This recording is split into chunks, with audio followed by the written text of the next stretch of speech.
Hey everybody! I'm so sorry. This is a pretty shitty prop. That's all I had. It was just a pack of balloons with a face on it.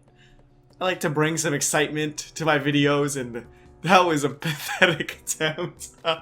Anyway, guys, welcome back. I saw you guys like 2 days ago about the new Pokemon that were released from Korokoro's leak, which should come out on the 15th, which it's not the 15th yet, so we shouldn't know about it, but that's hype anyway. I'm here to talk to you guys today about a few things that I think you guys might find important, including E3, which is going on right now. First up, and kind of importantly, a couple days ago on June 11th, Taiwan had their national championships for the Pokemon video game and I think the trading card game. At the event itself, Junichi Masuda showed up and had footage of Zygarde in Sun and Moon. Well, two different Zygarde. What am I talking about? He had 10%, the dog with the cool little scarf, and then Zygarde Complete. Zygarde 10%'s ability is called Swarm Change. When its HP gets low enough, it transforms into Zygarde Complete. The two moves are 1,000 Waves and 1,000 Arrows. Now, both of these are damage-dealing attacks that are ground type. 1,000 Waves actually prevents opposing Pokemon from fleeing or switching out of battle, and 1,000 Arrows, despite being ground type, hit any Pokemon that are either like flying or using Levitate. So it hits any Pokemon that would normally be able to avoid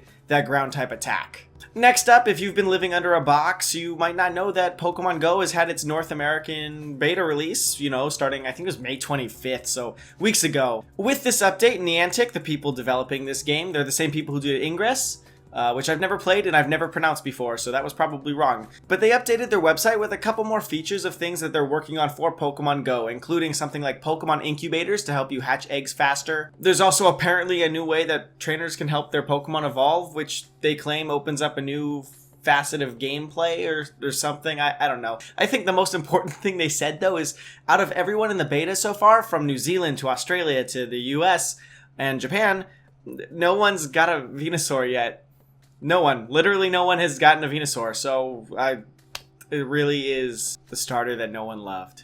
Now, we get to our main point here, and this is about E3 and Pokemon Sun and Moon. So E3 is like the single largest video game gathering system for people in the industry, where they, Nintendo, Sony, all these guys, they release their new games, they showcase them, they get people hyped for the whole year. This is the big deal. So as far as Nintendo goes, their sales have been not spectacular as of recently, and it seems like they've really come to play this year. 9 a.m. today, June 14th, because I'm sure I'm getting this to you June 14th, absolutely, it's already June 14th here. Junichi Masuda posted on his personal blog that starting at 9 a.m. Pacific Standard Time, or 12 p.m. for you guys on the East Coast, Nintendo at E3 with their Treehouse event will be playing Sun and Moon live. Now, this is huge because the game isn't out of development yet. This is the first time Pokemon or Nintendo is ever going to live stream a game that hasn't completed development. That'll be going on in probably just a few hours from when you get this video. If I'm not asleep, I'm going to be checking it out myself. Then on the next day at 10 a.m. Pacific Standard Time, 1 p.m. Eastern Standard Time, there's going to be a Q&A session for Pokemon Go, which I doubt anything really significant will turn up, and maybe I'll look at it. I'm going to watch it, but I doubt it. And finally, on June 16th at 7 a.m. Pacific Standard Time, Pokemon has promised some exciting new development to be shown, but they won't tell us what. So, I expect that to be pretty big, especially considering that's like the last day of E3, or one of the last days if it's not the last day. It's the last day for these Pokemon announcements. So, if you're me, or if I'm you, what I would do, June 14th, 9 a.m. Pacific Standard Time, go and watch the live gameplay of Sun and Moon if you're interested, if you don't care about spoilers. Then tune in on the 16th at 7 a.m. Watch that new exciting development. I don't know what it's going to be, but it sounds like it's going to be pretty hype. And honestly, the way Nintendo's business has been going recently, they really need to show up here. So I really expect this to be something really meaty. So look forward to that. And finally, there's one last thing I want to talk about. Now, E3, it's a big deal, right? We all want to know what Pokemon's talking about, and we know that there's this new exciting development that's going to happen. A couple weeks ago, this image leaked on a Chinese microblogging website by a user named Litwick100. He has a picture of what looks like Nintendo's pitch for this new Sun and Moon thing. It looks some kind of like information about Sun and Moon. Now, is this real? I can't promise you that. In fact, it's probably not. But there's a lot of exciting information on here if it does turn out to be true, and I don't want to not say it just in case it does. I don't think it will, though. Before we go deeper, I don't think it's going to be real. But It's good to know. This piece of paper does coincide with Nintendo's first Sun and Moon gameplay for June 14th at 9 a.m. So that'll just be in a little while. On this piece of paper, we get to see a couple cool things. We get to see something called Synchro Mega Evolution, which apparently might be the new form of evolution that a lot of people are speculating will be in the new games. This would basically give Pokemon, certain Pokemon, a different stage of evolution, adding apparently a 5th move to their moveset, along with new abilities such as Drought for Sunflora or Drizzle for Lantern. Those are two of the examples on the sheet of paper itself. It's also suggesting a couple new Pokemon, one of which was named Gigareki. Now, the reason I'm a little skeptical here is because the way Gigareki was copyrighted, it didn't really look like a Pokemon.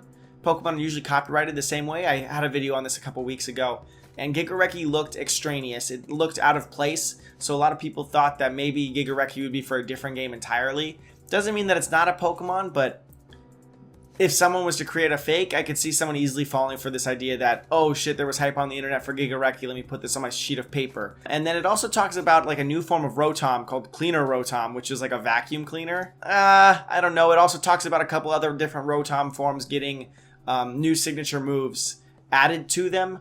Rotom Heat with Heat Wave. Wash Rotom with Whirlpool. I don't know why they gave Heat Wave to Rotom Heat and they gave Whirlpool to Rotom Wash, but if this turns out to be true, we're looking at something really neat for like Sunflora. I mean, look at this Sunflora. Like Drought Sunflora. I mean, I'm sure it's going to be Garbo, but it's going to add a 5th move, right? It could easily go where the Mega slot goes right now, right? You know, if it's got Synchro, you hit the Synchro, and maybe that turns into a move itself.